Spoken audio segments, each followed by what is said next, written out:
Hello students, मैं Mrs Selja Pawar आपके समक्ष बीएड एंड डीएलएड के सर्किल एक टॉपिक पर मैं प्रस्तुतिकरण देने जा रही हूँ। आप सभी को पता है कि बीएड और डीएड एक प्रशिक्षण कोर्स है जिसमें आपको स्कूल टीचिंग के लिए भेजा जाता है। तब आप किसी मैथ्स के टॉपिक जो किसी भी क्लास का हो उसे किस तरह से प्रेजेंट करेंगे, टीचिंग एड आपका model chart power point presentation के द्वारा एक छोटे से टॉपिक को किस तरह से प्रस्तुत कर सकते हैं जो विद्यार्थियों को रुचिकर भी लगे और बहुत अधिक वो प्रभावित भी हों। तो चलिए दोस्तों, अब आपके समक्ष मैं सर्किल टॉपिक पे कुछ बताना चाहूँगी। चलते हैं। सर्किल सर्किल हम किसे कहते हैं कि आप एक समतल में बिंदुओं का ऐसा समूह जो एक निश्चित इस बिंदु से दूरी पर इकट्ठा होता है, उनके समूहों को यदि हम मिलाया जाएं तो एक सर्किल या वृत्त की आकृति प्राप्त होती है जिसकी एक निश्चित केंद्र बिंदु से नियत दूरी पर दूरी होती है और उसे हम सर्किल या वृत्तकार चित्र कहते हैं।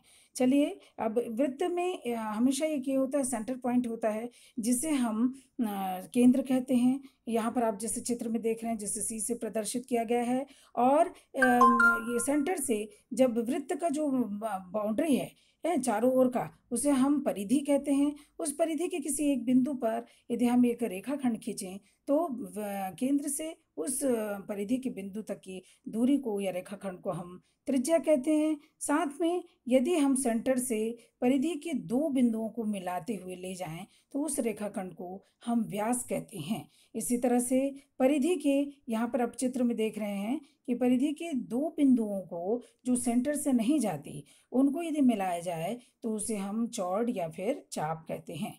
अब यहाँ देखते हैं कि त्रिज्या जो होती है जिसे हम रेडियस कहते हैं, वो हमेशा व्यास की दुगनी होती है, व्यास की आधी होती है, सॉरी। और व्यास जो होता है वह रेडियस का 2 गुना होता है। ये आप सभी जानते हैं।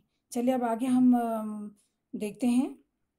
नेक्स्ट स्लाइड में इसकी परिभाषाएं सब देख लेते हैं कि वृत्त जो है वो क्या है। वृत्त एक समतल में स्थित उन समस्त बिंदुओं का समूह होता है जो समतल में एक स्थिर बिंदु से स्थित दूरी पर स्थित होता है। अर्थात वृत्त एक समतली ज्यामितीय आकृति है जिसके प्रत्येक बिंदु उस तल में स्थित एक नियत बिंदु के से बराबर दूरी पर स्थित होते हैं। ये होता है वृत्त। चलिए, दूसरा है आपका परिभाषा केंद्र। हम सेंटर किसे कहते हैं? उस निश्चित बिंदु ओ को, यहाँ पे हमने चित्र में दिखाया भी है कि ओ जो है वो सेंटर पॉइंट है जिसे हम केंद्र भी कहते हैं। इसे ओ से दर्शाया गया है। ओ को वृत्त का केंद्र कहते हैं।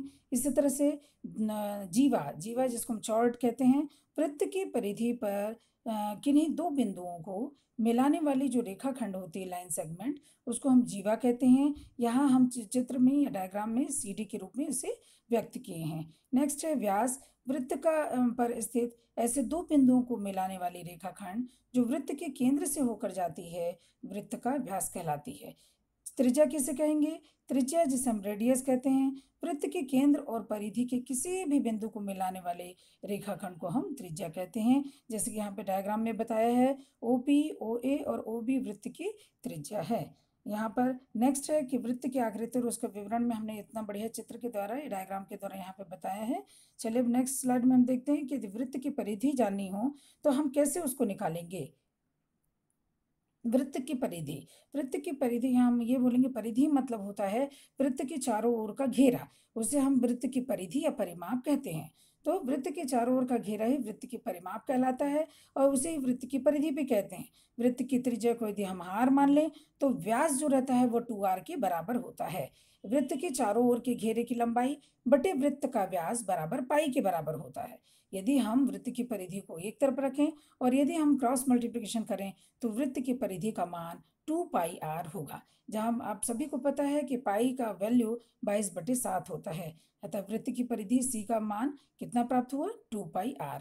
इस तरह से हम एक छोटे से टॉपिक को, वृत्त को कितने अच्छे तरीके से पावर पॉइंट प्रेजेंटेशन या टीचिंग एड मॉडल या चार्ट के द्वारा समझा सकते हैं, ये मैं आपको बताने का प्रयास की हूँ। यदि आपको ये वीडियो अच्छा लगा हो तो आप लाइक कीजिए, शेयर कीजिए या सब्सक्राइब कीजिए। सब्सक्राइब इसलिए कि जब भी आपको मेरा वीडियो आए तो आपको नोटिफिकेशन सबसे पहले प्राप्त हो। नेक्स्ट टाइम मैं कोशिश करूँगी कि एक अच्छे टॉपिक और अगले टॉपिक के साथ मैं प्रस्तुत हूँ। धन्यवाद।